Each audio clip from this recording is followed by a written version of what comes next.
ಇವತ್ತು ಮಾತಾಡ್ತಾ ಇದೆ. ನಾಳೆನೂ ಇದು ಮುಂದುವರಿತದೆ.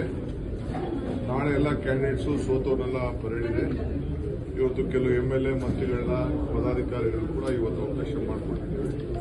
ಸೊ ಇವತ್ತು ನಾಳೆ ಅವರು ಮುಗಿಸ್ಬಿಟ್ಟು ಅವರ ಅಭಿಪ್ರಾಯ ತೆಗೆದುಕೊಂಡು ಹೋಗಿ ವರದಿಯನ್ನು ಸಲ್ಲಿಸ್ತಾರೆ. ಸರ್ಕಾರಕ್ಕೆ ಆರ್ಥಿಕ ಸಂಕಷ್ಟ ಇದೆಯಾ ಸರ್ ಗ್ಯಾರಂಟಿಯಿಂದಾಗಿ? ಯಾಕಂದ್ರೆ ರಾಯ್ ರೆಡ್ಡಿ ಅವರು ಮಾತಾಡಿದ್ದಾರೆ. ನಮ್ಮ ಸರ್ಕಾರಕ್ಕೆ ಯಾವ ತರದ ಸಂಕಟನೂ ಇಲ್ಲ. ನಾವು ಸ್ಟ್ರೀಮ್ಲೈನ್ ಮಾಡ್ತಾ ಇದ್ದೀವಿ. ನಾವೇನ್ ಮಾತು ಕೊಟ್ಟಿದ್ದೋ ಆ ಮಾತು ಉಳಿಸ್ಕೊಂಡಿದ್ದೀವಿ. ಗ್ಯಾರಂಟಿ ಮುಳುಗಿಸಿದೆ ಅಂತ? ಯಾವ ಗ್ಯಾರಂಟಿನೂ ಮುಳುಗಿಸಿಲ್ಲ. ಗ್ಯಾರಂಟಿನ ನಾವು ಕಂಟಿನ್ಯೂ ಮಾಡ್ತೀವಿ. ಗ್ಯಾರಂಟಿಯಿಂದ ನಮ್ಗೇನು ನಮ್ಮ ಬಜೆಟ್ ಅಲ್ಲಿ ಹಿಂದೆ ಬೊಮ್ಮಾಯಿ ಅವ್ರು ಮಾಡಿದ ಬಜೆಟ್ ಅಲ್ಲೇ ನಾವು ತಿರ್ಗಾ ರೀಫಾರ್ಮ್ ಮಾಡಿ ಏನು ಇಡಬೇಕು ದುಡ್ಡನ್ನ ಇಟ್ಟಿದ್ದು.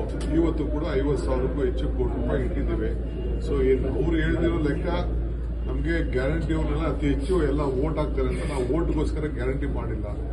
ಬದಲಾವಣೆ ಜನರ ಬದುಕನ್ನ ಭಾವನೆಕ್ಕಿಂತ ಬದುಕನ್ನ ಬದಲಾವಣೆ ಹೆಚ್ಚಿಸಬೇಕು ಅನ್ನೋ ದೃಷ್ಟಿಯಿಂದ ನಾವು ಗ್ಯಾರಂಟಿಯನ್ನ ಕೊಟ್ಟಿದ್ದೇವೆ.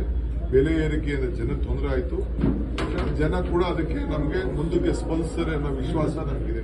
ಸರ್, CWC ಕಾವೇರಿ ನೀರು ಬಿಡುಗಡೆ ಮಾಡಲಿಕ್ಕೆ ಆದೇಶ ಮಾಡಿದ್ರೆ CWC ಮೀಟಿಂಗ್ ಅಲ್ಲಿ ನಾನಿನ್ನ ಮಾತಾಡಕ್ ಹೋಗಲ್ಲ. ನಮ್ಮ ಹತ್ರ ಇನ್ನ ನೀರಿಲ್ಲ, ಅರ್ಥ ಆಯ್ತಾ?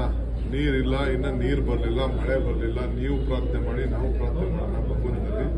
ಇನ್ನ ಯಾವುದು ರಾಜ್ಯದಲ್ಲಿ ನಿಮ್ ಕಣ್ಣು ಕೆಲವು ಕಾಣ್ತಾ ಇರ್ಬೋದಷ್ಟೇ, ಕೆರೆಗಳನ್ನು ತುಂಬುವಂಥದ್ದು, ಡ್ಯಾಮ್ಗಳು ತುಂಬುವಂಥದ್ದು ನೀರಿನ ಬರಲಿಲ್ಲ. ಆಮೇಲೆ ಮಾತಾಡೋಣ.